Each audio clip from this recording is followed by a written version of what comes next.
Hello साथियों, स्वागत है आपका अपने YouTube channel PVS education hub पे। और मैं प्रवीण सर आप लोग को पढ़ा रहा था बायोलॉजी।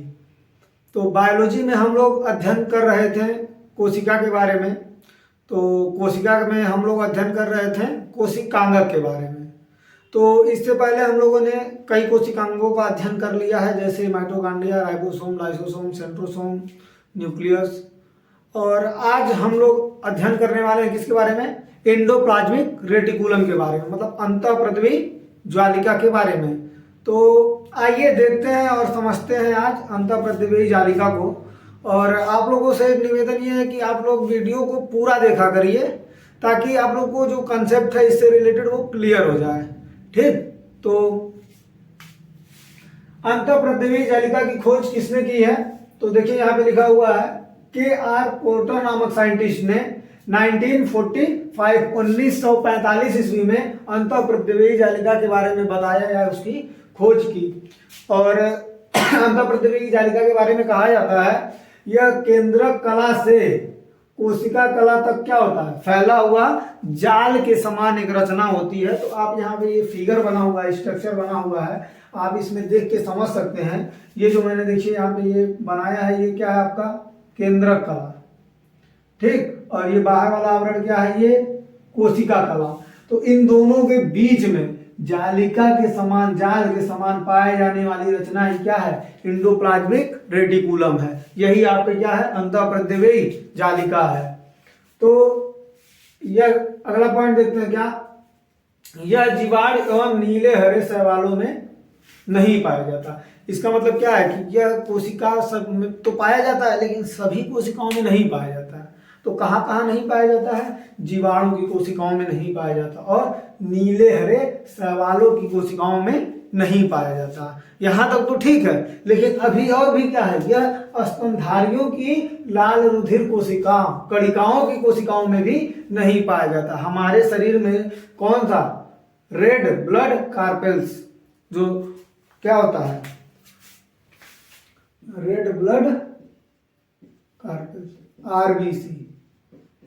ठीक, जो हम लोग में रुधिर पाया जाता है, लाल रक्त कणिका, उसमें उसकी कोशिकाओं में भी क्या नहीं पाया जाता? एंडोप्लाज्मिक रेटिकुलम नहीं पाया जाता है। तो ये तो था उसकी खोज के बारे में, और वो कौन सी कोशिकाओं में पाया जाता है। तो आगे हम लोग देखेंगे इसकी संरचना के बारे में, और इससे बाद हम लोग और भी देखेंगे कि इसका कार्य क्या है कोशिका के अंदर। तो इसकी संरचना में पहले तो जानते हैं हम, ये 3 भाग में होता है। इसकी संरचना में कितने भाग होते हैं? 3 भाग। पहले भाग को कहते हैं सिस्टर्नी, दूसरे भाग को क्या कहते हैं? वेसिकल, हिंदी में क्या बोलते हैं? थैलियां। और तीसरा जो भाग होता है क्या होता है? ट्यूब्यूल या नलिकाएं। तो आप यहाँ पे ये सारी चीजें तो देख ही रहे हैं, इसके साथ साथ आप फिगर में भी देख के समझ सकते हैं कि सिस्टर्ना क्या है, वेसिकल क्या है, और ट्यूब्यूल क्या है। तो अगर आप लोग को लिखना हो तो उस फॉर्म में मैं आप लोग को ये बता दूं कि सिस्टर्नी क्या होती है। यह थैली के समान, यह क्या? चपटी रचना होती है। क्या होती है? यह झिल्ली की बनी चपटी थैली या प्लेट के समान रचना होती है, जो क्या होती है? संख्या में अधिक होती है। सभी सिस्टर्ना एक दूसरे के समानांतर, आप ध्यान से देखिए, एक दूसरे के समानांतर क्या होती हैं? जुड़े होते हैं। तो यहाँ पे मैंने ये देखिए जोड़ा है ना, हर जगह पे समानांतर, यही यहाँ पे जोड़ा हुआ है, और ये एक दूसरे के क्या है? समानांतर में है। ठीक, तो ये था क्या? सिस्टर्नी के बारे में। अब क्या है? दूसरा वेसिकल। वेसिकल के बारे में क्या है? यह अंडाकार रचना है। आप देख सकते हैं, यह जो पाई जाती है अंडाकार पाई जाने वाली रचना होती है, जो क्या होती है? गोलाकार या अंडाकार होती है, और यह क्या? झिल्ली, छोटी झिल्ली की बनी होती है। ठीक है। अगला क्या है? ट्यूब्यूल। तो ट्यूब्यूल क्या होता है? यह भी झिल्ली के समान क्या होती है? लंबी एवं पतली नली जैसी रचना। ये वाली रचना देख रहे हैं आप लोग, ये तो ये नली जैसी जो रचना है, यही क्या है? ट्यूब्यूल है। ठीक, जो क्या होती है? केंद्रक के पास से निकलती है। देखिए यहाँ पे मैंने लिखा भी हुआ है, ध्यान से आप लोग देख सकते हैं। सिस्टर्नी क्या होती है? लंबी एवं चपटी शाखान्वित होती है। ठीक, वेसिकल क्या होती है? यह अंडाकार रचना होती है। और ट्यूब्यूल के बारे में, यह केंद्र के पास से निकलती है। तो आई होप आप लोग को ये इसकी खोज के बारे में, इसकी संरचना के बारे में समझ में आ गया होगा। तो आगे हम लोग देखते हैं कि जो एंडोप्लाज्मिक रेटिकुलम होता है वह दो प्रकार का होता है, मतलब अंतःप्रत्ययी जालिका। तो इसको हिंदी में क्या बोल सकते हैं, ER, ठीक, एंडोप्लाज्मिक रेटिकुलम। तो इसकी कितने टाइप होते हैं, दो होते हैं। पहला क्या होता है, SER, मतलब स्मूथ ER। स्मूथ ER को क्या कहते हैं हिंदी में, सपाट एंडोप्लाज्मिक रेटिकुलम। मतलब क्या, ऐसा रेटिकुलम जिसमें क्या नहीं पाया जाए, राइबोसोम के कण नहीं पाए जाते हैं, या राइबोसोम जिससे नहीं लगा होता है। दूसरा होता है क्या, RER, मतलब रफ एंडोप्लाज्मिक रेटिकुलम या कणिकामय अंतःप्रत्ययी जालिका। इसमें क्या होता है आपको कि इसमें जो एंडोप्लाज्मिक रेटिकुलम होता है उसमें क्या पाए जाते हैं, राइबोसोम्स पाए जाते हैं, राइबोसोम के कण इसमें लगे रहते हैं। तो अभी हम लोग इस दोनों को डिटेल से समझते हैं। इसको मैं मिटा के आप लोग को इन दोनों के बारे में लिख के अच्छे से अभी प्रस्तुत होता हूँ आप लोग। तो आइए अब हम लोग देखते हैं ये जो सपाट एंडोप्लाज्मिक जालिका है, स्मूथ एंडोप्लाज्मिक रेटिकुलम और रफ एंडोप्लाज्मिक रेटिकुलम के बारे में। तो जो इस अभी आप लोग जो ये फिगर देख रहे हैं, यह कौन सा एंडोप्लाज्मिक रेटिकुलम है, यह है स्मूथ एंडोप्लाज्मिक रेटिकुलम। तो मैंने आप लोग को बताया है, जब बताया है दोनों प्रकार में, तो इसमें अंतर क्या बताया कि इसमें क्या होता है इसमें smooth ribosome, smooth endoplasmic reticulum के ऊपर जो होते हैं राइबोसोम के कण नहीं पाए जाते हैं, या राइबोसोम नहीं पाए जाते हैं। तो राइबोसोम के न पाए जाने के कारण यह क्या करता है, प्रोटीन उपापचय में भाग नहीं लेता, अर्थात प्रोटीन का संश्लेषण यह नहीं करता है। कौन नहीं करता, स्मूथ एंडोप्लाज्मिक रेटिकुलम या सपाट एंडोप्लाज्मिक रेटिकुलम अंतःप्रत्ययी जालिका, ठीक। तो दूसरा क्या है, कणिकामय एंडोप्लाज्मिक रेटिकुलम। तो कणिकामय वाला कैसे होता है, इसके ऊपर क्या पाया जाएगा, राइबोसोम पाया जाएगा ऐसे, ठीक। तो अब ये क्या हो गया, ये क्या हो गया, RER हो गया, ये रफ हो गया।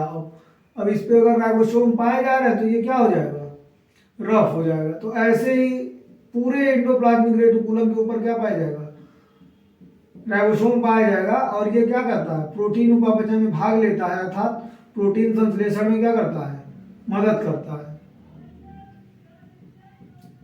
तो ये सभी पे पाया जाएगा, ये तो तीनों भाग ही है ना एंडोप्लाज्मिक रेटिकुलम की संरचना के, ठीक है। तो यह सभी जगहों पे पाया जाएगा लगभग, पूरे एंडोप्लाज्मिक रेटिकुलम। तो अब ये देखिए, इसके स्ट्रक्चर आप देख के भी लगेगा ये खुरदुरा तरह का, रफ मतलब क्या हो जाता है, खुरदुरा। तो इस पे क्या पाया जाएगा, राइबोसोम पाए जाएंगे, ठीक है। इसी तरह से क्या होता है, ये पूरे मतलब जितनी कोशिका के अंदर एंडोप्लाज्मिक रेटिकुलम जाल जैसा फैला होता है, उन सब पे क्या पाया जाता है, यह राइबोसोम पाया जाएगा। तो अगर राइबोसोम पाया जाएगा तो उसको क्या कहेंगे, रफ एंडोप्लाज्मिक रेटिकुलम, और अगर नहीं पाया जाएगा तो क्या कहेंगे, स्मूथ एंडोप्लाज्मिक रेटिकुलम। अब दोनों में विशेष अंतर क्या है, एक प्रोटीन उपापचय में भाग लेगा और एक भाग नहीं लेगा। तो ऊपर वाला भाग नहीं लेगा, नीचे वाला भाग लेगा, प्रोटीन संश्लेषण में भाग लेगा। और यह कहाँ पाया जाता है, सपाट वाली, ये वाली जो एंडोप्लाज्मिक कौन सी कोशिकाओं में पाया जाता है, जैसे यकृत, एड्रिनल, कोर्टिलक और वसा कोशिकाओं में अधिक पाया जाता है। कौन सा, स्मूथ एंडोप्लाज्मिक रेटिकुलम। और बाकी अन्य जगहों पे कौन पाया जाएगा, रफ एंडोप्लाज्मिक रेटिकुलम। तो उम्मीद है आप लोग को ये दोनों प्रकार का एंडोप्लाज्मिक रेटिकुलम समझ में आ गया। तो आइए हम लोग आगे बढ़ते हैं और देखते हैं क्या फंक्शन ऑफ एंडोप्लाज्मिक रेटिकुलम या एंडोप्लाज्मिक रेटिकुलम का कार्य। तो इसका कार्य क्या है, इसका जो प्राइमरी कार्य है वह है क्या, सपोर्ट करना, सपोर्ट सिस्टम, मतलब सहारा देना। किसको, अब देखिए पूरी कोशिका को ये क्या कर रहा है, सहारा दे रहा है, उसके स्ट्रक्चर को क्या कर रहा है, मदद कर रहा है कि मतलब इसकी संरचना ऐसी बनी रहे, ठीक। और दूसरा क्या है, सिंथेसिस ऑफ लिपिड, मतलब लिपिड का संश्लेषण करने का काम करता है ये। अगला पॉइंट क्या है, स्टोरेज ऑफ ग्लाइकोजन, मतलब क्या करता है, ग्लाइकोजन का संग्रह अपने पास रख लेता है। ग्लाइकोजन जितने भी कोशिकाओं में पाए जाएंगे उनको क्या करता है, ग्लाइकोजन का संग्रह अपने पास कर लेता है। अंतःप्रत्ययी जालिका ग्लाइकोजन संग्रह का भी कार्य करती है। अगला पॉइंट क्या है, यह वसा एवं प्रोटीन के निर्माण में भी क्या करता है, भाग लेता है। जो वसा और प्रोटीन के निर्माण में कौन भाग लेता है, एंडोप्लाज्मिक रेटिकुलम भाग लेता है। और और इसके बारे में यह कह सकते हैं कि यह विभिन्न प्रकार के विकर जो पाए जाते हैं कोशिका में, उनके संश्लेषण में भी यह क्या करता है, कार्य करता है, उनके संश्लेषण में भी मदद करता है। तो इसी के साथ हम इस एंडोप्लाज्मिक रेटिकुलम को समाप्त करते हैं और आने वाले वीडियोस में हम लोग अन्य कोशिकांग या इसके बाद वाली अगले कोशिकांग के बारे में अध्ययन करेंगे। जय हिंद।